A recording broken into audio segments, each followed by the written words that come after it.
So anyway,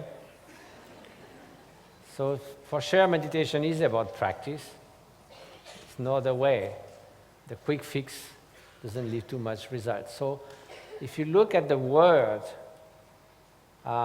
meditation, the original roots in Sanskrit and Tibetan, both as something about cultivating. So you could cultivate loving kindness. You could cultivate presence and focused attention. You could cultivate emotional intelligence, inner peace, inner freedom. And the other word from the Tibetan means more to become familiar with something. So again, it could be familiar with loving kindness that may be not so present in your mind, but also familiar with the way your mind works. Because sometimes, when people say, oh, I try meditation, it's really not for me. I thought it's emptying your mind and this has so many thoughts, more than ever. It's not that there's more thoughts, that you just become a little bit aware of the extent of the catastrophe. Because you have not been watching your mind. And if you hope that the mind will suddenly become empty, of course you will be soon discouraged. That will never happen anyway. So familiar with the workings of the mind, or one thought, a little bit of resentment. Why me? Why did he do that? Just little thought.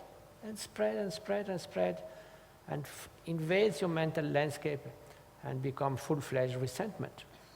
So familiar with the way the mind works, familiar with the fact that behind the screen of thoughts, there is this kind of natural luminosity of the mind, which is like a light. If you light a heap of garbage, it doesn't become dirty.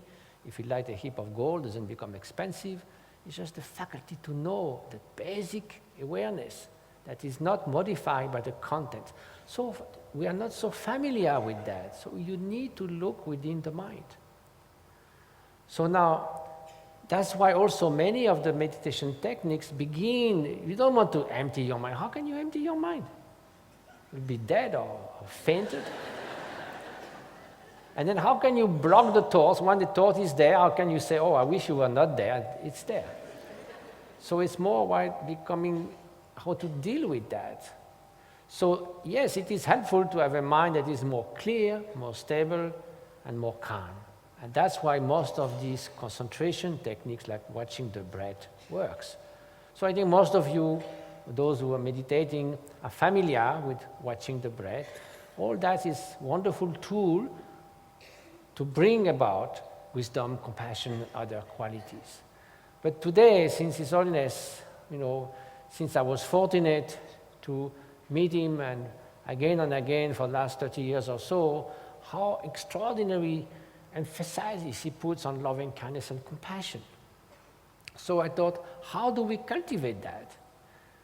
Recently I was in Hong Kong a few days ago, and someone who said she's a specialist of mindfulness, I said, why don't you do caring mindfulness? He says, what's that? How do I do that?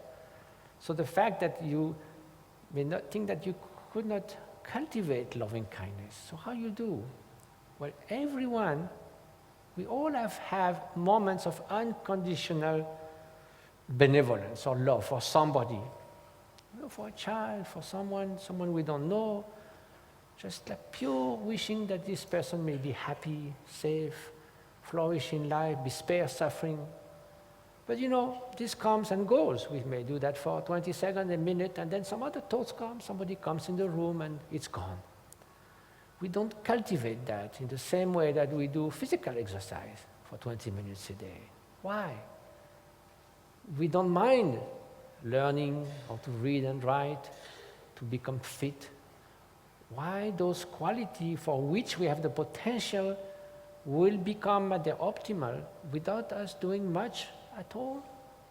That's we call the most basic, latent, dormant potential, but not a fully actualized potential.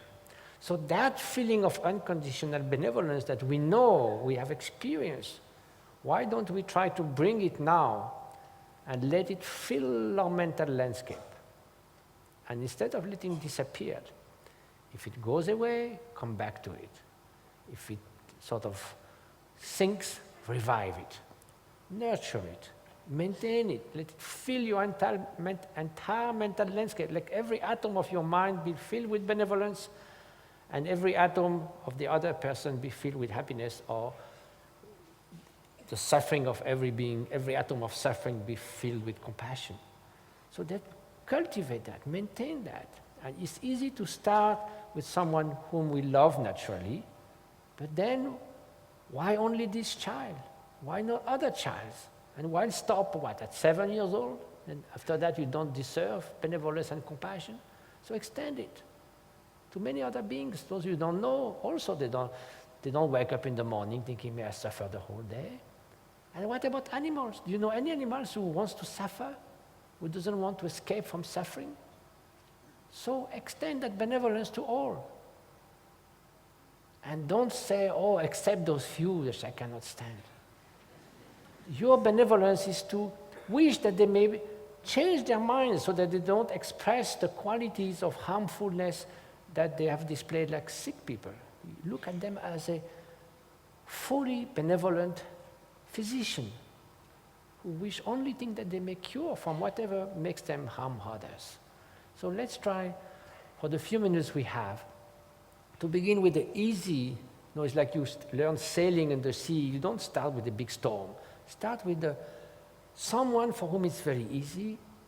Then when that is really present in your mind, that quality extended to others, first stranger, and then include the so-called difficult cases, thinking how nice it would be if their hatred, cruelty, indifference, greed could disappear, like a skillful physician really wanting that someone might cure. So then there should be no barrier to loving kindness and compassion, including all sentient beings. So, the French poet Lamartine said, especially about extending to other form of life, we don't have two hearts, one for human beings, one for other species. We have a heart or we don't. So let's try to include all sentient beings. Let's just do that for a few minutes. Nothing special, just do it.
So you see, we did that just a few minutes, but imagine you could continue for 10, 20 minutes.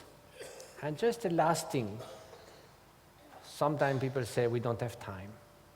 No, anyone doesn't have 10 seconds every hour? Nobody is in it. So our friend Menk, who's a good friend of Richie and Dan and myself, He came out with this idea. We thought he was totally crazy. He was such a joker. Every hour, or let's say 6 times a day, okay, for 10 seconds, you look around, you're not jump on people and kiss them, I love you, again, that's not going to work. You think, look at them, and look at you in the street, through the window, in your workplace, sitting next to you in the subway, and you just think, may this person be happy, be safe, flourish in life. If a person has any suffering, may somehow the cause of suffering be dispelled. Just pure goodness, 10 seconds. And then another, how you do that again. You might say, well, 10 seconds is not going to change anything, but think of this example of opening a bottle of perfume for 10 seconds. I mean, usually monks don't do that very often, but... And then when you close it, the perfume stays for 10 minutes. If you do it often enough, it will be there all the time. So, after those 10 seconds, you can't just go someone and shout something terribly hurtful. So there will be something that will linger through the hour until the next 10 seconds that will give a different fragrance to your life. So that actually seems quite superficial, the ultimate stupid easy fix. But in fact, it's quite profound because we say often that it's better to do short, repeated period of practice than a big one from time to time. It's like the flowers in your apartment.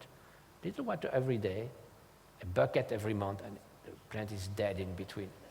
So nurture that every on and off, just having this thought, just may all these beings be happy. So nice when you are in the tube or somewhere. It just feels completely different. And okay. So Richie spoke about, prosocial video games. There are applications trying to help. And I can't resist tell you that just today itself, some friend of ours, on the occasion of the Trafalgar Square meditation, are coming up with one of those called Imagine Clarity that's meant to bring about some tools to develop those meditation sort of practices and so forth. So thank you so much.